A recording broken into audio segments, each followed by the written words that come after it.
Hey loves, it's Brit, and in this video I'm talking about Jupiter square or opposite to Saturn in Synastry. So if your Jupiter is square or opposite to someone Saturn in Synastry or vice versa.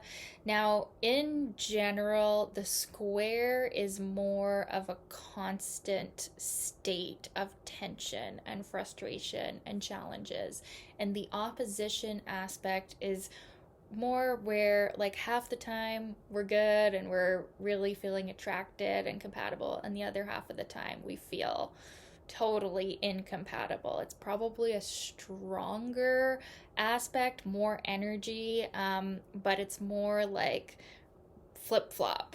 Okay, whereas the square is more of a constant state of tension. So that's kind of the difference there. The square in this case is going to be more difficult, but the energies are very similar. So that's what I'll talk about now. So these aspects are surprisingly common in long-term relationships.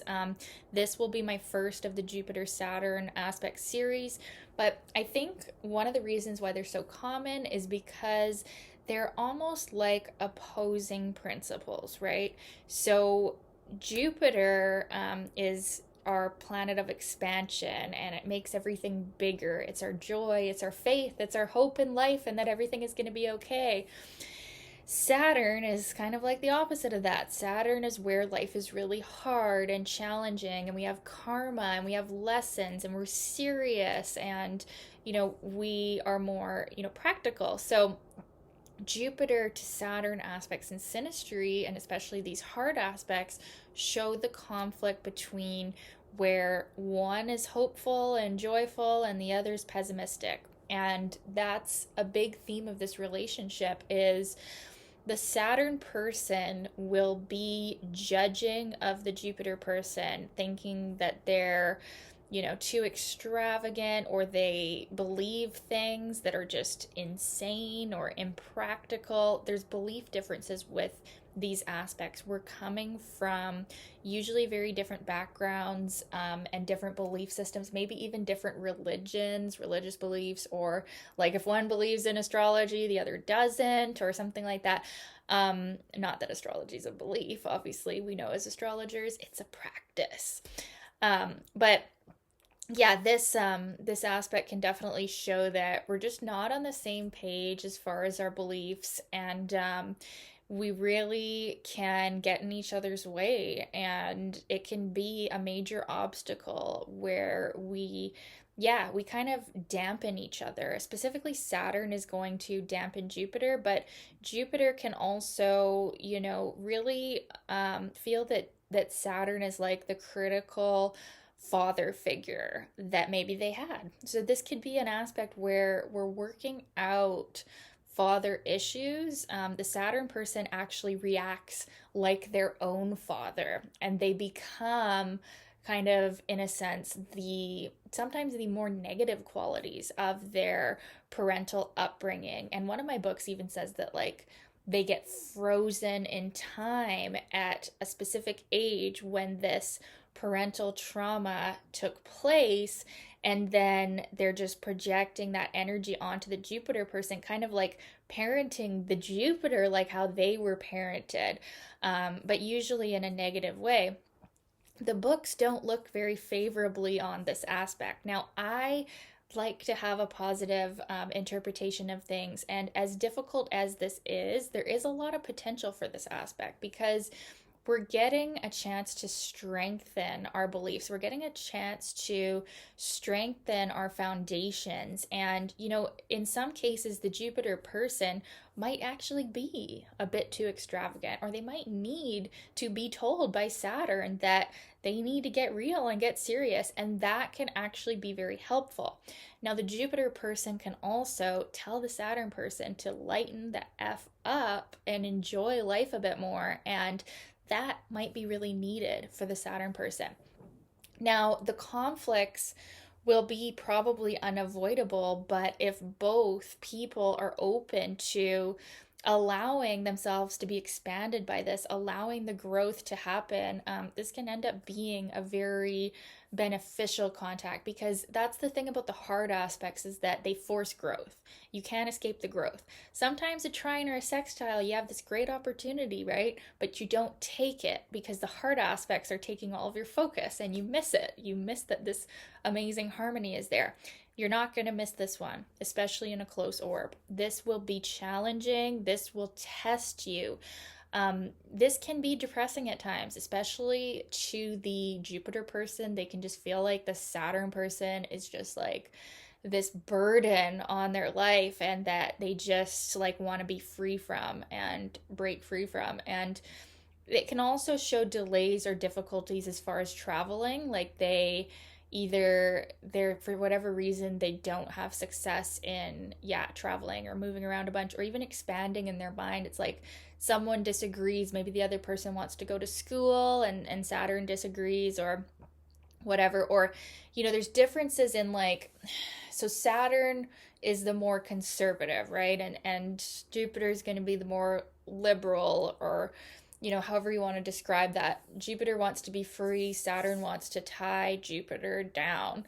And Saturn in this case can be, to Jupiter, overly materialistic or focused on work. Maybe the Saturn person is someone that believes like you have to work all the time, and there's different beliefs around like work-life balance, basically, or like, exactly, like family work balance or joy, versus focusing on the serious and the practicalities of life. There's a conflict here with both people.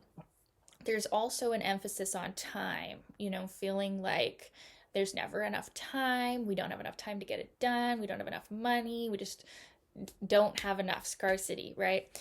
Now, that can really be a downer, and that can be a dampening effect on the Jupiter person. And if there's not other strong synastry aspects showing more joy, this one might just be too much to bear. But if this is just one difficulty in an overly positive synastry, then this is where the growth happens.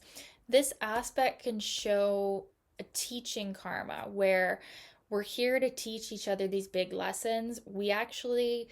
We need to teach each other these big lessons. And so this aspect can actually show up in a lot of long-term relationships, because there's like this need, there's like this eerie feeling that we have to teach each other a lesson. And Saturn feels like they got to teach Jupiter how to be real, right? And ground and, come back down off the clouds and, be more realistic. And then Jupiter feels the exact same way, like that they need to help Saturn lighten up and be alive and live in joy and have faith. And you can see the Jupiter person, really wanting to motivate and inspire Saturn to let go of their crustiness and their jaded ways and just enjoy life a little bit more. And so you'll see this dynamic playing out in regards to the signs of each, whether they're opposing. You'll see that polarity really strong, that Saturn's trying to bring Jupiter down to earth, and Jupiter's trying to brighten up Saturn's life a bit. And in square signs, you'll see those signs coming out too a lot more.